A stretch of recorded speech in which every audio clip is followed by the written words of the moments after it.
This is the fifth Sunday of Lent. Yes. And one better game. By the next week. Next Sunday will Palm Sunday. Palm Sunday. Said there. And tomorrow. Una no go ife game mechi. Yes. Una no game. Yes. Mara ma when they are no better. Una no game. Then you work tomorrow. Yes. And 11 o'clock, you know, I got no here at Bella. Yes. Everybody will go to his church and so on. 11 o'clock tomorrow, we'll pray.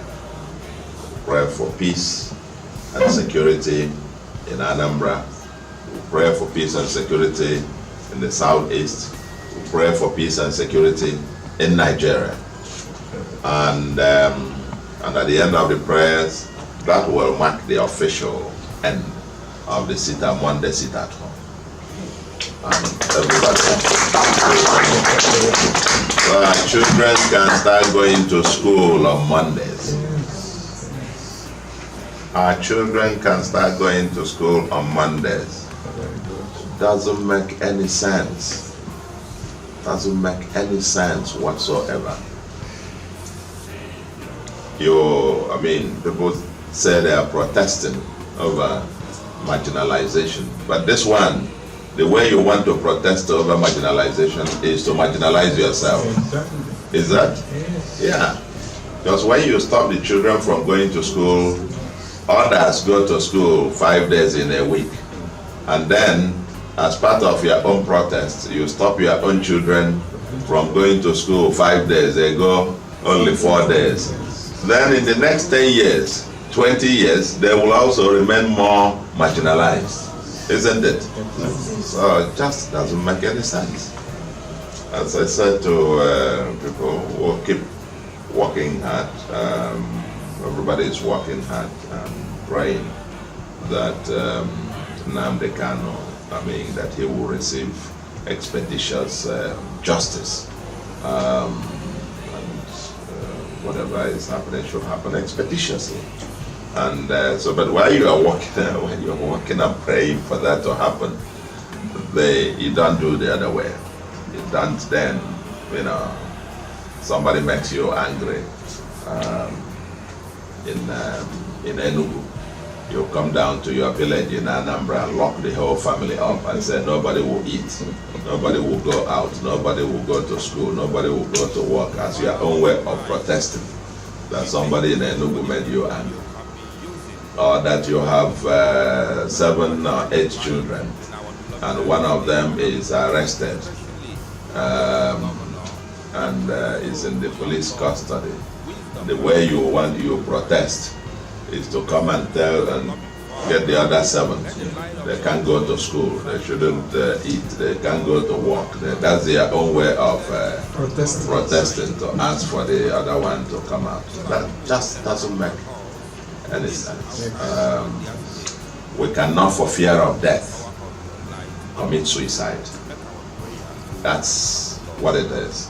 And for the poor man in the street, for the poor woman in the street, for the pepper seller along on the road, for that vulcanizer, for that Okada rider, for our petty traders who depend on daily toil and sweat to eat. We can't continue to make them poorer and poorer and poorer. Because each day you lock them out, you stop them from going to work, they are getting poorer. That just doesn't make sense. So I think we have now agreed. This wide agreement in entire Igbo land, and IPOB, which is led by Nnamdi Kanu, has also issued very strong statements that they support us in this regard. Yes. That the sit-at-home thing must end, and must end now throughout the Southeast, throughout Igbo land. And And that tomorrow will signal that. And to the criminals, remaining criminals in the bush who want to cause mayhem and so on, I think the reading of today is quite appropriate. John 8, verses 1 to 11. Quite appropriate. You know, we all have sinned and come short of the glory of God. And today we ask for mercy also for them. But then, like Jesus admonished the adulterous woman, go and sin no more. Sin no more. That should be the message to them as well. Yes. You know, you have sinned. We all have sinned. But let's draw a line and move forward. Okay? Come out of the bush. Come out where you are. We are willing to show compassion and mercy. And to say, come, let's build a society together. Surrender your arms. And we will give you the training. And without mind mobilizing the resources to enable you to rejoin society and contribute to its development.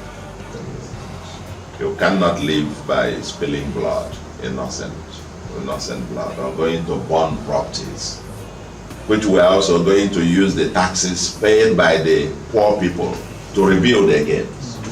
Just doesn't make sense. Doesn't make any sense whatsoever. So, and I think that conversation has to go on. People have to begin to ask questions.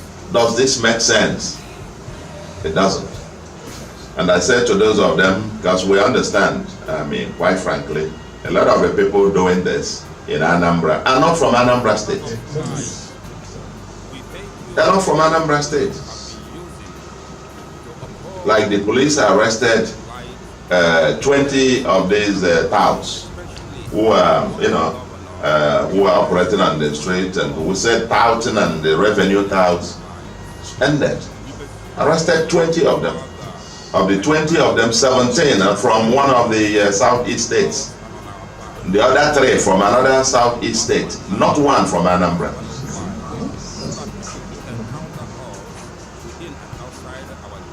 So we said to them, Anambra is hospitable to everybody. We are the light of the nation. We accommodate everyone.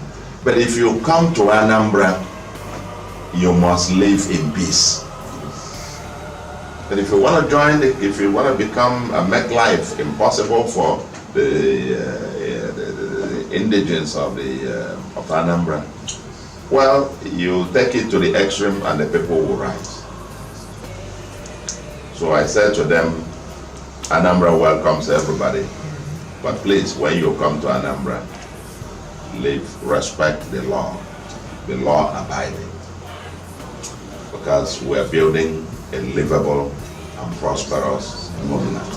And violence has no place in the agenda. Violence has no place in the agenda. So I want to say to you, my brothers, this has become like our, because nothing else will happen without this. And that's why we're going to these foundational issues. We're cleaning up the place. You saw in Onitsha yesterday, and Oboko. There are many roads, more than 20 roads that will become impassable because rubbish, waste have been used to cover the entire road. Yes. But all that is getting history now. We were there yesterday and we're not going to relent. We'll keep pounding.